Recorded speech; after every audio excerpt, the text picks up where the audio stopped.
दोस्तों एक बार फिर से मेरे इस YouTube चैनल में आपका स्वागत है। आज हम कोई हॉरर स्टोरी आपको नहीं सुनाने जा रहे हैं।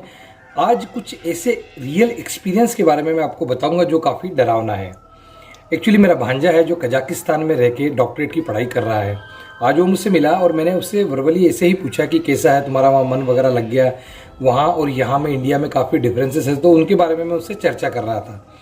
उसने जो बताया वो सुन के मुझे काफ़ी शौक लगा। उसने एक बार नहीं 2-3 बार उसके साथ कुछ ऐसी घटनाएं घटित हुई जो सुन के काफ़ी डरावना लगा मुझे। तो मुझे लगा आपके साथ मुझे शेयर करना चाहिए। एक्चुअली वो जब वहाँ गया था तो 2 साल तक तो वो वहाँ पे हॉस्टल में रहा था।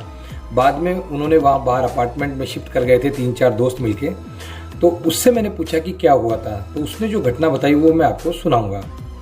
हुआ ये कि वो तीनों दोस्त एक साथ एक फ्लैट में रहा करते थे जिसमें 2 बेडरूम थे और एक हॉल था और किचन था। चूँकि एसी बेडरूम में लगा हुआ था तो मैक्सिमम टाइम उनका हॉल में लगा हुआ था तो मैक्सिमम टाइम वो अपना हॉल में ही स्पेंड किया करते थे। कभी कभार कोई काम होता था तो वो बेडरूम में जाया करते थे, नहीं तो बेडरूम बंद ही रखा करते थे। एक दिन उनका कोई एक तीसरा दोस्त वो बाहर से आया और उसको कुछ अपने कपड़े वगैरह चेंज करने थे, तो उस एक पर्टिकुलर बेडरूम में वहाँ जाके वो चेंज करने गया। और जैसे ही उसने वहाँ पे जब वो कपड़े चेंज कर रहा था तो उससे ऐसा लगा कि कोई उसके ऊपर से आके कूदा है। तो एक बार ऐसा होता तो उसने पीछे देख के उसको ऐसा लगा कि हो सकता है कुछ ऐसा ही, उसने उसको अवॉइड किया। फिर जब वापस बाहर आने लगा रूम से तो फिर वापस वही एक्सपीरियंस हुआ। तो वो काफ़ी जोर के चिल्लाया, चीखा और दौड़ते हुए कमरे के बाहर आया। उसने सेम चीज़ उन दोस्तों को बताई, मतलब मेरे भांजे और उसके दोस्तों को बताई। तो उन्होंने बोला यार ऐसा कुछ नहीं, हम तो यहाँ पे 2-3 महीने से रह रहे हैं, हमारे साथ तो ऐसा कुछ नहीं है। उसने बोला नहीं यार, मुझे एक बार नहीं 2 बार ऐसा लगा कि कोई ऊपर से मेरे को पकड़ रहा है या कोई मेरे ऊपर जंप कर रहा है। उन्होंने उस बात को ऐसे हंसी मजाक में लिया जो दोस्तों में होता है और उसको छोड़ दिया, उस बात को वहीं ख़त्म करा। दोस्त वो अपने घर चले गया। 2-4 दिन बाद जो उन्हीं तीनों में से एक जना था उनका दोस्त, वो उस रूम में गया कोई काम से, बुक वगैरह या अपने कोई क्लॉथिंग वगैरह के हिसाब से कपड़े लेने के लिए गया। और फिर वो वहीं थोड़ी देर, उसने सोचा कि ये लोग थे नहीं, दोनों बाहर गए हुए थे, तो सोचा थोड़ी देर में यहीं रेस्ट कर लेता हूँ, सो जाता हूँ। जब वो सोया, उसको नींद लगी, तो उसे ऐसा लगा कि उससे कोई टांग पकड़ के खींच रहा है और रूम के बाहर लेके जा रहा है। उसकी एकदम से डर के उसकी आँख खुली और वो भी बहुत घबरा गया क्योंकि वो अकेला था।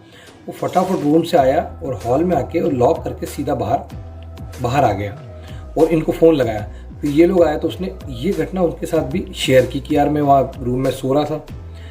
एक बार तो ऐसा हो चुका था, लेकिन जब दूसरी बार थोड़े दिन बाद इसके साथ हुआ तो इनको ऐसा लगा कि नहीं कुछ ना कुछ तो गड़बड़ है।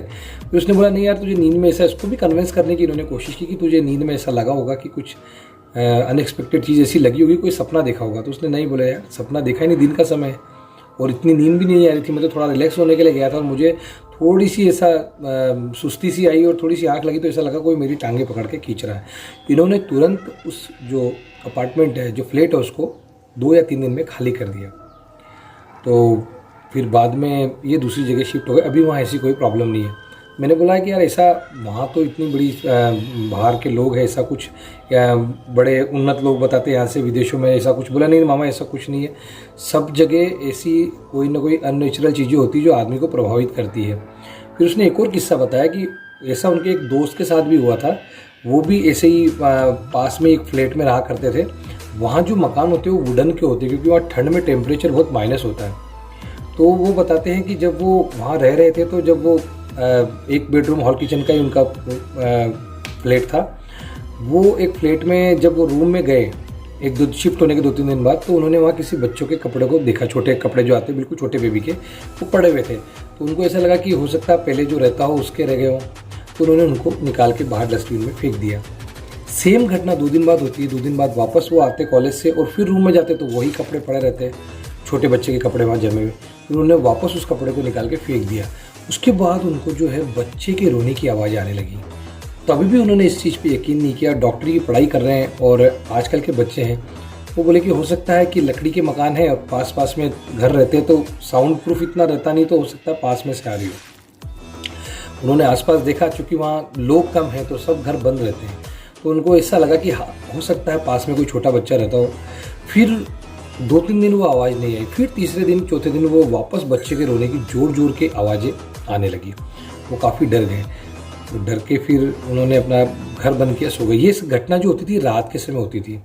थोड़े समय बाद क्या हुआ कि जो बच्चे की रोने की आवाज़ें हैं उनको दिन में आने लगी और मल्टीपल बार आने लगी जोर जोर के। वो लोग भी काफ़ी डर गए और वहाँ से उन्होंने भी अपार्टमेंट शिफ्ट किया और खाली हो गए। वहाँ क्या जनसंख्या इंडिया के मुकाबले काफ़ी कम है, तो वहाँ घर भी काफ़ी दूर दूर बने और लोग भी कम ही रहते हैं। तो ये जो घटना बताई वो बोला कि ये भी मामा रियल घटना दूसरे दोस्त के साथ हुई। तो कई चीज़ें ऐसी जो वहाँ समझ से परे हैं।